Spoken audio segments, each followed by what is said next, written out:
ప్రభువునందు ప్రియ దేవుని బిడ్డలారా, నేటి వాక్య ఉపదేశం కొరకు సహకారాన్ని ఇస్తున్న కుటుంబం మఠంగూడెం వాస్తవ్యులు చాగర్లమూడి శ్యాంబాబు గారి జన్మదినం సందర్భంగా తల్లిదండ్రులు చాగర్లమూడి జాన్సన్ గారు, స్వరూపరాణి గారు, సోదరి పవిత్ర, తాతగారు, నాన్నమ్మ బాలకోటేశ్వరరావు గారు, విజయలక్ష్మి గారు సహకరిస్తున్నారు. చాగర్లమూడి శ్యాంబాబు గారికి జన్మదిన శుభాకాంక్షలు. ప్రార్థిద్దాం. మమ్మలను మిక్కిలిగా ప్రేమిస్తున్న మా ప్రియ తండ్రి, మీకు వందనాలు, స్తోత్రాలు. ప్రభు, మీ యొక్క సమయంలో వాక్య ఉపదేశానికి సహకారం ఇచ్చిన మీ దీన సేవకుని యొక్క కుటుంబాన్ని దీవించమని ప్రార్థిస్తున్నాము. ఘనత, మహిమ, ప్రభావాలు మీరు పొందినట్లు ఈ కుటుంబాన్ని దీవించము. నూతన జన్మదినంలో ప్రవేశించిన బిడ్డను మీరు జ్ఞాపకం చేసుకోండి. మీ కృపా సహాయం మీ కుమారునికి ఇవ్వండి. ఈ నూతన సంవత్సరం ఆశీర్వాదముల చేత అనుగ్రహించండి. మీ జ్ఞానము బిడ్డకు అనుగ్రహించమని ప్రార్థిస్తున్నాం. మీ దీవెన దయచేయండి. నేటి వాక్య ఉపదేశానికి మీ సహాయం చేయండి. యేసు నామమున ప్రార్థిస్తున్నాము తండ్రి, ఆమేన్. దేవుని బిడ్డలారా, ఈ దినం స్వతంత్ర దినోత్సవం. స్వతంత్ర దినోత్సవ శుభాకాంక్షలు యేసే పరిష్కార పక్షంగా మీకు తెలియజేస్తున్నాను. వాక్య ధ్యానం నిమిత్తం మత్తయి సువార్త 19వ అధ్యాయము, మత్తయి సువార్త 19వ అధ్యాయము 27వ వచనము నుండి వాక్యాన్ని మీరు గమనించాలి. మత్తయి సువార్త 19వ అధ్యాయం 16 నుండి 30 వరకు ఉన్న వాక్య భాగం నిత్య జీవాన్ని గూర్చిన వాక్య భాగం. ఈ వాక్య భాగంలో 3వ వర్తమానం, చివరి వర్తమానంగా మనం ధ్యానిస్తున్నాము. ఒక ధనవంతుడు యేసు వద్దకు వచ్చాడు. నిత్య జీవం పొందాలని ఆశపడ్డాడు. ప్రభువు అతనిని తనను వెంబడించాల్సిందిగా ఆహ్వానించాడు. ధనవంతుడు గనుక వ్యసనపడి వెళ్ళిపోయాడు. అది మొదటి ప్రసంగం. రెండవ దానిలో ప్రభువు పరలోక రాజ్యములో ప్రవేశించటం ధనవంతులకు సాధ్యం కాదనే కాన్సెప్ట్ మాట్లాడుతూ సూదే బెజ్జములో ఒంటె దూరుట సులభం అనేటువంటి విషయాన్ని గురించినది రెండవ వర్తమానం ధ్యానించాం. ఈ రెండు వర్తమానాలు ప్రభువు నుండి పొందిన తర్వాత పేతురు యేసును అడుగుతున్న ప్రశ్న, ఇక్కడ మనం అందరం కూడా ఎలర్ట్ అయిపోవాలి. చాలా ఎలర్ట్గా ఉండాలి. మెళకువగుండి వినాలి. నిత్య జీవానికి వెళ్ళాలి. ప్రభు చాలా తేటగా చెప్పారు, ధనవంతుడు పరలోక రాజ్యంలో ప్రవేశింపడు, ధనాపేక్ష కలిగిన వాడు వెళ్ళడు. శిష్యులు అడిగేశారు అక్కడికి, ఇలా అయితే ఎవడు పరలోకానికి వెళ్తాడు, ఎవరు రక్షణ పొందుతారు? దానికి ప్రభు చెప్పాడు, సమస్తం దేవునికి సాధ్యం. దేవునికి తెలుసు ఎవరు వెళతారు ఏమిటనేది. మీరు దాని గురించి వరి అక్కర్లేదు. ఇక అక్కడ పేతురు మాట్లాడటం ప్రారంభించాడు. ప్రతివాడికి తన జీవితంలో what is the gain for my life, నా జీవితం వల్ల నాకేంటి ప్రయోజనం అనే ప్రశ్న వేసుకుంటాడు. పేతురు కూడా ఆ కోణంలోనే వచ్చాడు. What is the benefit for us, ఏమిటి మాకు లాభం? నేను సేవ చేస్తున్నాను 26 సంవత్సరాలు. నేను ఒకప్పుడు ఇలాంటి ప్రశ్నే అనుకునేవాడిని, ఏమిటి సేవ వల్ల ప్రయోజనం? దానికి ప్రభు ఇచ్చిన జవాబు అట్లా వచ్చండి. ఇప్పుడు నా దృక్పథం అయితే పరలోకానికి ఆయన అనుమతించాడు, అదొక్కటి చాలు, ఇక ఏ ప్రయోజనం అక్కర్లేదు. ఇక్కడ భూమి మీద 100 రెట్లు అక్కర్లేదు,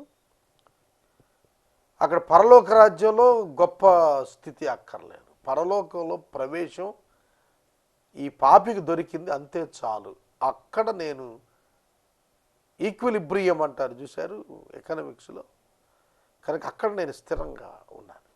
I'm happy at that point. నేను పరలోకానికి అర్హుడు కాదు, సేవకు అంతకంటే అర్హుడు కాదు.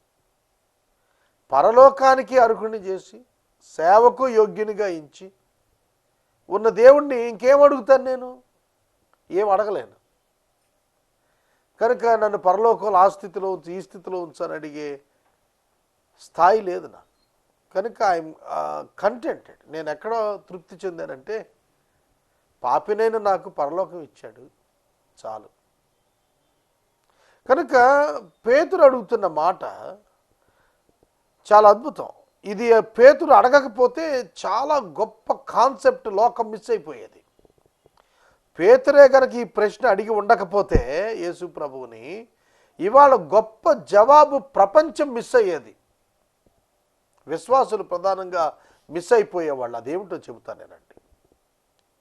పేతురు అంటున్నాడు, ఇదిగో మేము సమస్తమును విడిచిపెట్టి నిన్ను వెంబడించితిమి గనుక మాకేమి దొరుకునని ఆయనను అడుగగా. Right question. ఏం దొరుకుతుందండి మీకు? Right question. యేసే పరిష్కారంలో నేను 15 సంవత్సరాలుగా ఇన్ని వేల ఎపిసోడ్ చేశాను. ఇదే ప్రశ్న ఒక అన్యుడు లేచి ఏమొస్తుందండి మీకు అని అడిగితే నేనేం జవాబు చెప్పగలుగుతాను? డబ్బు వస్తుంది అని చెప్పడానికి డబ్బు లేదు. పేరు ప్రతిష్టలు వస్తాయని చెప్పడానికి పేరు ప్రతిష్టలు లేవు. స్నేహితులు ఏర్పడతారని చెప్పడానికి స్నేహితులు లేరు. మరి ఏం చెప్పగలుగుతాను? ఒకటే చెప్పగలుగుతాను, ప్రభువును సంతోషపరచగలుగుతాను, ప్రభువును లోకానికి చాటగలుగుతున్నాను. అంతే నాకు వచ్చింది. Witnessing Christ. అర్థమవుతుందా? కనుక అక్కడ మనం తృప్తి పడుతున్నాం. అయితే పేతురు గారు అడుగుతున్న ప్రశ్న, మేము సమస్తం విడిచిపెట్టి నిన్ను మేము వెంబడించాము, మాకేం దొరుకుతుంది? యేసుక్రీస్తు ప్రభువు ఇచ్చిన జవాబు ఉంది చూశారు. ఏం దొరుకుతుంది, మనం ఏం ఆశిస్తున్నాం, దట్ ఈస్ డిఫరెంట్. ఏం దొరుకుతుంది అన్నప్పుడు ఆయన ఏమిస్తాడు, అక్కడ ఫోకస్ అది. దేవా నువ్వేమిస్తావు మాకు? మేమన్నీ వదిలిపెట్టి నిన్ను వెంబడించామే, మరి నీ వల్ల మాకేం దొరుకుతుంది? మాకు దొరకాలని వెంబడించడం వాళ్ళ ఉద్దేశం కాదండి. దొరకాలని వెంబడించడం కాదు, వెంబడించినందుకు ఏం దొరుకుతుంది? దేవుడు న్యాయవంతుడు సుమా, ఖచ్చితంగా ఇచ్చి తీరుతాడు. ఏమిస్తాడు? అదే వాళ్ళు అడుగుతున్నారు. పేతురు అడిగిన ప్రశ్న కొంచెం విశ్లేషించి చూస్తే, మేము సమస్తమును విడిచిపెట్టాము. పేతురు యొక్క బిగినింగ్ లూకాసు వార్త 5వ అధ్యాయంలో మొట్టమొదట అతడు చేపలు పడుతున్న దృశ్యం కనిపిస్తుంది. రాత్రంతా చేపలు పట్టాడు, దొరకలేదు. ఒడ్డుకొచ్చి చేపల వల కడుక్కుంటున్నాడు. ప్రభు అన్నాడు, సీమోను పేతురు, నీ దోణి నాకు ఇస్తావా? లోపలికి తీసుకెళ్ళమన్నాడు. ప్రభువుని ఎక్కించుకుని కొంచెం లోపలికి తీసుకెళ్ళాడు. బోధ అయిపోయింది అక్కడ. బోధ జరిగిన తరువాత ప్రభు పేతురుతో మాట్లాడుతూ, నీ దోణి లోనికి తీసుకుని వెళ్ళి వల వేయమన్నాడు. వెంటనే పేతురు చెప్పాడు, ప్రభువా రాత్రంతా చేపలు పట్టాం, ఒక్కడ కూడా దొరకలేదు, అయినా నీ మాట చొప్పున వేస్తానని వల వేశాడు. యేసు మాట చొప్పున వల వేసి 2 దోణెలు నిండే అంతటి చేపలు, వలలు పిగిలిపోయే అంతటి చేపలు పట్టాడు. పట్టినప్పుడు ప్రభువా నేను పాపాత్ముడిని, నన్ను విడిచిపోమన్నాడు. యేసు అతన్ని, భయపడద్దు, నిన్ను మనుషులను బట్టి జాలన చేస్తాను, నన్ను వెంబడించాను. పేతురు వెంటనే ఆ మాటకు లోబడి తన దోణెలను విడిచి వలలను విడిచి యేసును వెంబడించాడు. యోహాను కూడా దోణెలను విడిచి వలలను విడిచి యేసును వెంబడించాడు. వల పేతురు దోణి నుంచి పడింది. నిండిన దోణి యోహాను దోణి కూడా నిండింది. కానీ యోహాను దోణి విడిచాడు, పేతురు వల విడిచాడు. అదే వారి సమస్తం, అదే వారి జీవనోపాధి. మా జీవనోపాధిని విడిచి మేము నిన్ను వెంబడించాము.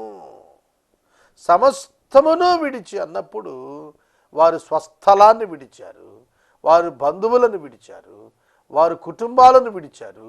యేసు వెంబడి 3.5 సంవత్సరాలు అలాగనే వెళ్ళిపోయారు. డిసైపుల్స్ అనే పేరిట శిష్యులు, యేసు శిష్యులు అనే పేరిట యేసు వెనకాల వెళ్ళిపోతూ ఉన్నారు. మళ్ళీ ఇంటికి వచ్చి 4 రోజుల నుండి మళ్ళీ వెళ్తాం కాదు. వీకెండ్కి ఇంటికి వచ్చి పిల్లలతో భార్యతో గడిపి మళ్ళీ మండే మార్నింగ్ వెళ్ళి జాయిన్ అవ్వాల యేసయ్య దగ్గర. తిరుగుతూనే ఉన్నారు. 3.5 ఏండ్లు ఇల్లు వాకిలు అన్నీ వదులుకొని వెళ్ళిపోయారు. ఏమొస్తుందని? హేరోదు చక్రవర్తిలాగా, హేరోదు రాజులాగా ఒక పరగణ ఏమన్నా దొరుకుద్దని వెళ్ళారా? లేకపోతే ఇళ్ళు ఏమైనా దొరుకుతాయని వెళ్ళారా? ఆస్తులు మూట కట్టుకుందాం, ప్రభు అద్భుతాలు చేస్తుంటే బోర్డు మంది డబ్బిస్తారు, మూటలు కట్టుకొని వచ్చి బంగారం నగలు చేయించుకుందామని వెళ్ళారా? లేదే. సమస్తం విడిచిపెట్టి మనుషులను పట్టు జాలరగా చేస్తానంటే నమ్మి వెళ్ళిపోయారు. అందుకే అడుగుతున్నాడు, నీ వల్ల మాకేం దొరుకుతుంది? దానికి యేసయ్య ఇచ్చిన జవాబు అద్భుతం అండి. ప్రపంచ పునర్జన్మమందు మనిషి కుమారుడు తన మహిమ గల సింహాసనము మీద ఆసీనుడై ఉన్నప్పుడు నన్ను వెంబడించిన మీరును 12 సింహాసనముల మీద ఆసీనులై ఇజ్రాయేలు 12 గోత్రముల వారికి తీర్పు తీర్చుదురు. You will be the judges like me. 12 సింహాసనాల మీద కూర్చుంటారు మీరు. ప్రపంచ పునర్జన్మ ముందు దాన్ని ప్రభువు చెప్పిన మాట, truly I say to you, in the new world when the Son of Man will sit on his glorious throne, you will have followed me, will also sit on 12 thrones, judging the 12 tribes of Israel. 12 మంది 12 గోత్రాలని తీర్పు తీర్చేటువంటి వారిగా, విచారణ జరిగించేవారుగా, పరిపాలన జరిగించేటువంటి వారిగా, నూతన 1000-year రీఎన్మెంట్లో ప్రభువుతో పాటు ఆసీనులై పరిపాలకులుగా ఉంటారు. కనుక వారు ఏం పొందరు ఈ భూమి మీద. 1000-year రీఎన్మెంట్లో పరిపాలన ఉండటం అంటే సాధారణ విషయం. వరల్డ్ ఎంపరర్స్లో వాళ్ళు భాగమై ఉన్నారనేది అర్థం. చేపలు పట్టుకుంటూ దోణెలు దోసుకుంటూ తిరిగితే అది వస్తుందా? వాటిని వదిలిపెట్టి యేసు దగ్గరికి వచ్చారు కాబట్టి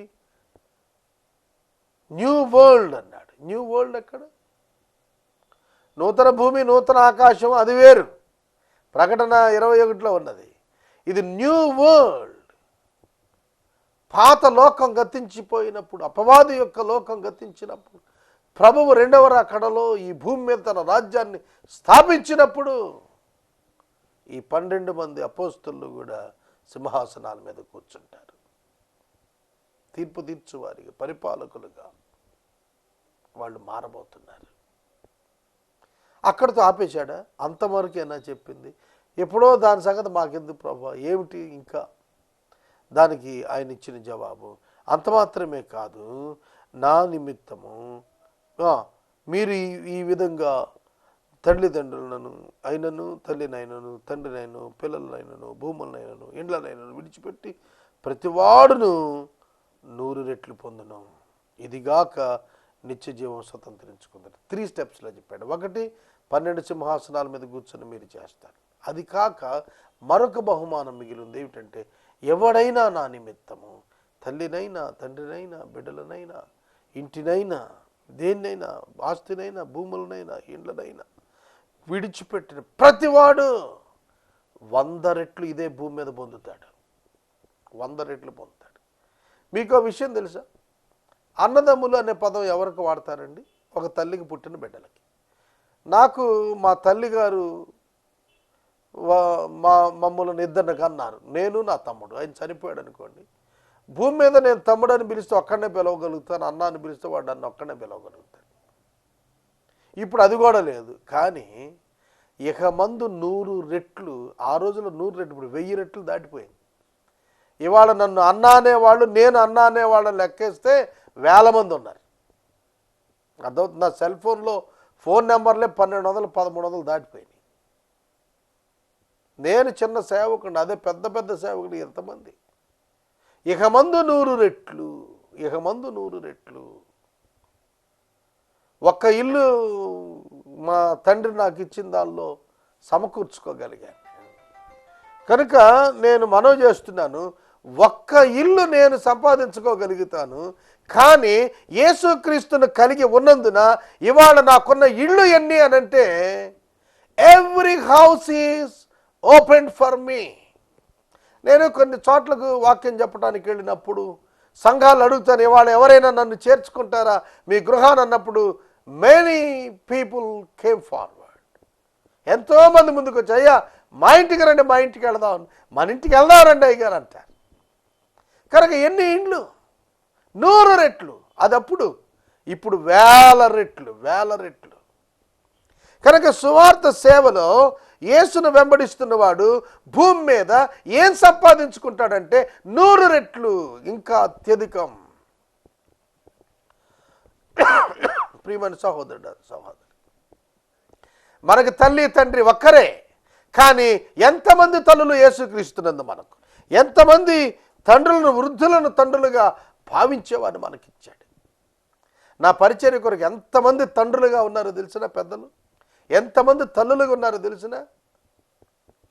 నేను తిన్నానో లేదో ఆలోచించేవాళ్ళు అమ్మ నాన్న కాదు, నా భౌతిక తల్లిదండ్రులే కాదు, ఎంతోమంది ఉన్నారు. నా వెల్ఫేర్ ఆలోచించే అన్నదమ్ములు ఎంతోమంది ఉన్నారు ఈ లోకంలో. ఏం బాగొట్టుకున్నానండి నేను? ఏ ఊరు వెళితే ఆ ఊర్లో, ఏ ప్రాంతం వెళితే ఆ ప్రాంతంలో. కనుక ఎక్కడికి వెళితే అక్కడ దేవుడు ఘనపరిచాడండి, దేవుడు ఘనపరిచాడు. కనుక యేసుక్రీస్తును కలిగి ఉన్నందున ఏమి తగ్గిపోలేదే, ఏమి పాడైపోలేదే. 25 సంవత్సరాలు సేవ చేసినందున మా కుటుంబం ఎలివేట్ అయినంతగా ఏలూరు సిటీలో మరొకరు ఎలివేట్ అయ్యి ఉండరు. ఈ పేరు ప్రతిష్టలు, ఆధిక్యతలు ఎవరిచ్చినవి? దేవుడిచ్చినవి కాదా? కనుక ఆయన మనలను సమృద్ధిగానే దీవిస్తాడు. అలచి కుదిల్చేటువంటి కొలత కాదు ఆయనది, విస్తృతమైన చెయ్యి. ఆయన హస్తానికి అంతం లేదు, అట్లా దీవిస్తాడు. 100 రెట్లు అనుభవించండి అంటాడు, 100 రెట్లు అనుభవించండి అంటాడు. నేను ఎప్పుడు కూడా ఆశ్చర్యపడతాను, ఒక పేద సేవకుడిగా బయలుదేరిన జర్నీ ప్రారంభించిన వ్యక్తులు ఎటువంటి ఉన్నత మహోన్నత స్థానాలకు ఆర్థికంగా పరిపుష్టిలోకి ఎదిగిన వాళ్ళు లేరండి. దేవుని మహిమార్థం, సొంతం కోసం, స్వార్థం కోసం కాదు, దేవుని మహిమార్థం. దేవుడు ఎంతగా హెచ్చించిన వాళ్ళు ఉన్నారు. ఒక రైతు బిడ్డ బిల్లీ గ్రహం గారు 97 సంవత్సరాలు, ఇవాళ ప్రపంచంలో మహోన్నతమైన సువార్థికుడు ఆయన.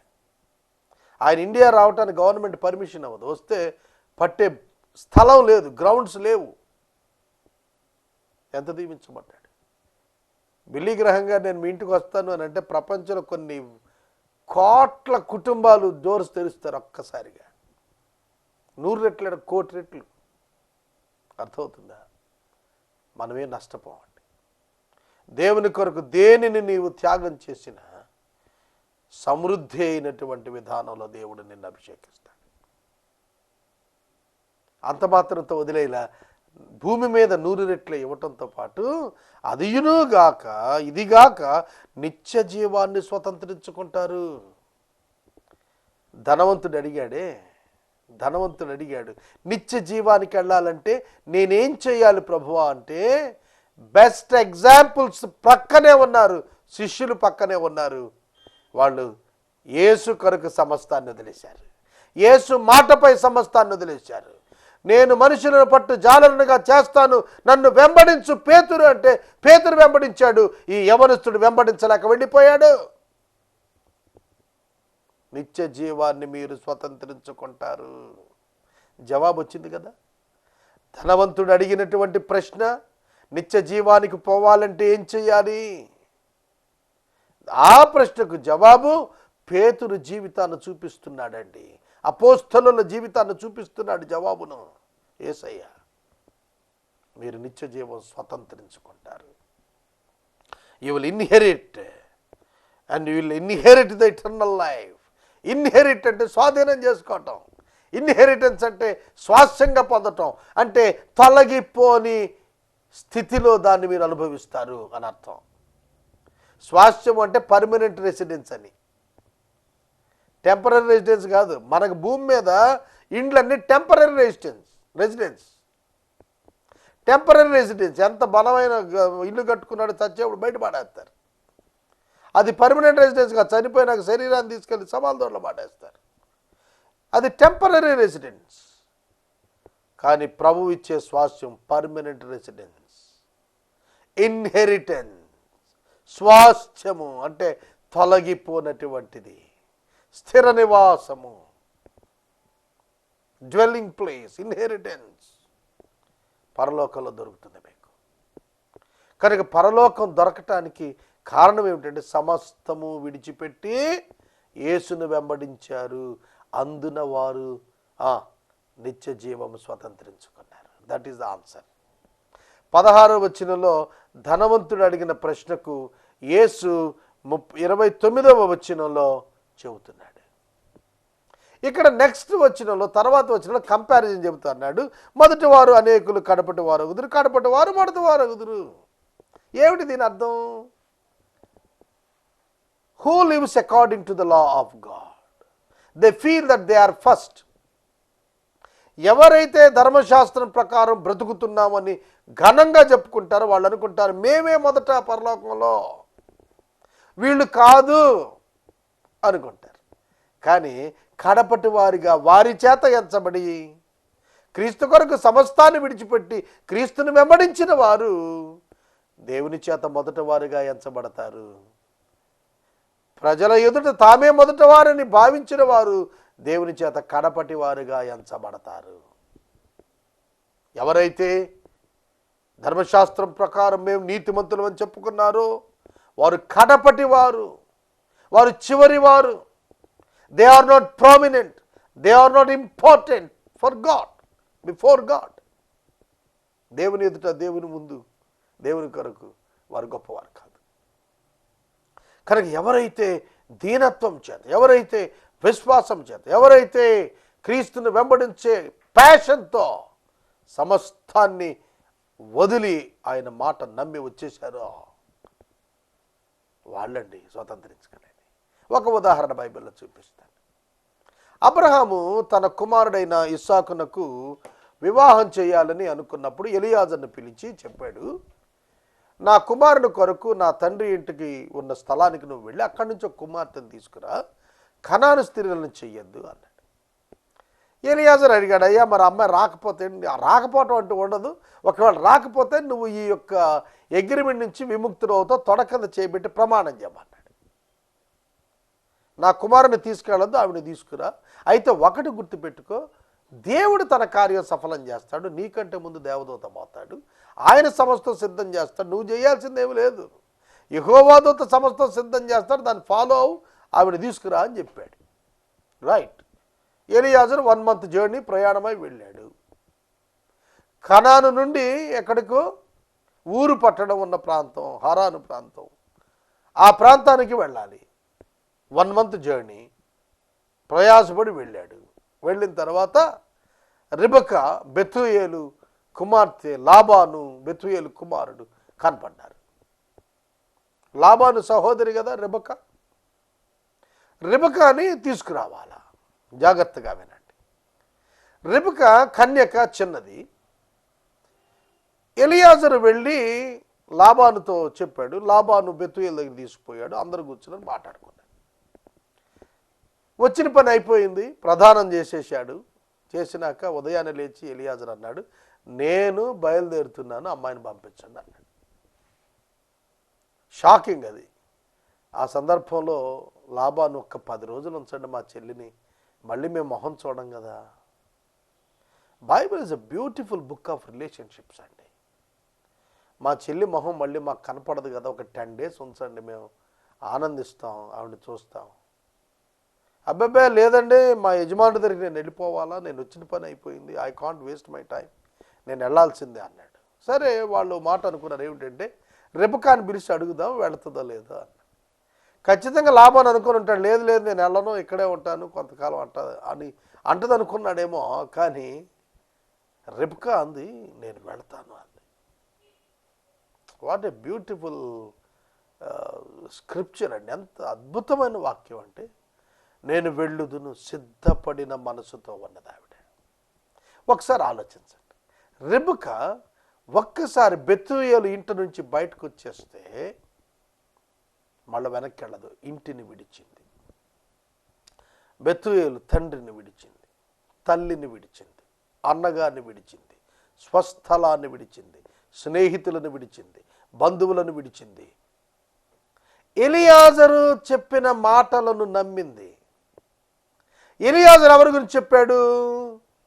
అబ్రహాము ఇస్సాకులను గుర్చేనా? కాదు, వారిని పిలిచిన దేవుని గురించి మాట్లాడాడు. అబ్రహామును పిలిచిన దేవుడు అబ్రహామును దీవించాడు అని చెబితే ఎవరు నమ్ముతారండి? నమ్మటానికి ఆధారం ఏంటో చదువు. గ్రేట్ క్యారవాన్, ఆ 10 ఒంటెల మీద అతి విలువైన వస్తువులను వేసి పంపించాడు అబ్రహాము. నమ్మటానికి ఆధారం అక్కడ కలిగింది. కనుక అబ్రహాము లాబాను కంటే అత్యధికంగా దీవెన పొందిన స్థాయిలో, ఆర్థిక స్థితి కలిగిన స్థాయిలో, పేరు ప్రతిష్టలు కలిగిన స్థాయిలో ఉన్నాడని చెప్పటానికి 10 ఒంటెల పైన అద్భుతమైనటువంటి ఆభరణాలు, వస్త్రాలు, విలువైన వస్తువులు అవన్నీ తీసుకుని వచ్చాడు. 10 ఒంటెలు, గొప్ప సేవకులు. ఆ దేవుడిని నమ్మి వెళ్ళినందుకు, వింటున్నారా, ఆ దేవుని మాట నమ్మి తన ఇంటిని విడిచి, తన తల్లిని విడిచి, తన తండ్రిని విడిచి, తన సోదరులను విడిచి, తన బంధువులను విడిచి వెళ్ళి దేవుని మాట విని ఎక్కడున్నమంటే అక్కడ ఉన్నందుకు అబ్రహామును దేవుడు 100 రెట్లు పైగా దీవించాడు. మరియు విశ్వాసులకు తండ్రిగా ఎంచి నిత్య జీవాన్ని ఇచ్చాడు. ఈ సందేశం విన్నటువంటి రిబకా తన తండ్రిని, తన ఇంటిని, తన అన్నదమ్ములను, తన బంధువులను, తన ఆస్తులను సమస్తాన్ని వదిలిపెట్టి with empty hands, she never brought anything from there. ఆమె ఏ విధమైనటువంటి ఆస్తిని తీసుకొని రాలేదండి. ఎంప్టీ హ్యాండ్స్తో బయలుదేరి వచ్చి ఒక దాదిని ఇచ్చారు. ఆ దాదిని తీసుకుని వచ్చేసింది. ఇస్సాకు దగ్గర వచ్చినప్పుడు ఆ ఒంటె దిగి ఆమె తల వంచుకొని ముసుగు వేసుకుంది. There her life journey started. అక్కడ ప్రారంభమైన ఆమె జీవితం ఎంత అద్భుతమైన మజిలీలు ఉన్నాయో నేను మనవి చేస్తున్నాను. ఆమె వచ్చినందున ఆదికాండం 26వ అధ్యాయంలో మిక్కిలి ధనవంతుడైన ఇస్సాకు యొక్క భార్యగా రిబకా అద్భుతమైన స్థాయిలో బ్రతికింది. తన తండ్రిని సమస్తాన్ని వదిలిపెట్టి వచ్చినందుకు ఇస్సాకును భర్తగా పొందిన ఆమె, యెహోవా యందు విశ్వాసం ఉంచి వచ్చిన ఆమె అద్భుతమైన ఆశీర్వాదాన్ని పొందింది. ఇహమందు 100 రెట్లు, పరమందు నిత్య జీవం.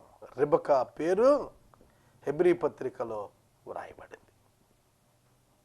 నిత్య జీవపు ఊట ఆమెకు దొరికింది. ప్రభు ఆమెకు దొరికాడు. ఆమె గర్భాన ఇస్సాకు వచ్చాడు. ఆమె గర్భాన ఒక దేశం వచ్చింది. ఆమె గర్భాన యాకోబు, ఏశావులు వచ్చారు. ఇశ్రాయేలు దేశం వచ్చింది. 2 జనపదాలు వచ్చాయి. నేను ముగిస్తున్నాను. దేవుని వెంబడించిన వాడు ఎన్నడూ దేనిని పోగొట్టుకోడు. మా తాతగారు ఒక మాట చెప్పి ముగిస్తాను. మా తాతగారు దైవ సేవకుడు. ఆయన ఎంతో సంపాదించే అవకాశం ఉండి ఏమీ సంపాదించని స్థితిలో కన్ను మూశాడు. ఆయన ఒక డీనరీ చైర్మన్గా ఆయన రాసిన రచనలు డోర్నకల్ డయాసిస్లో ఉంచబడి ఉన్నత స్థితిలో ఘనమైన పేరుతో ఉన్నాడు. ఆయన కన్నీటి మధ్య చనిపోయాడు ఆర్థిక స్థితిని బట్టి. ఇవాళ ఆయన యొక్క కుటుంబంలో సేవకునిగా వచ్చి నన్ను ప్రభు ఎంతగానో ఆశీర్వదించాడు. ప్రపంచ స్థాయిలో వాక్యం ప్రకటించినందున గుర్తింపు ఇచ్చినాడు. ఏమి తక్కువ దొరికిందండి యేసయ్యను వెంబడించినందుకు? యేసును వెంబడించిన వాడికి సమస్తం దొరుకుతుందండి.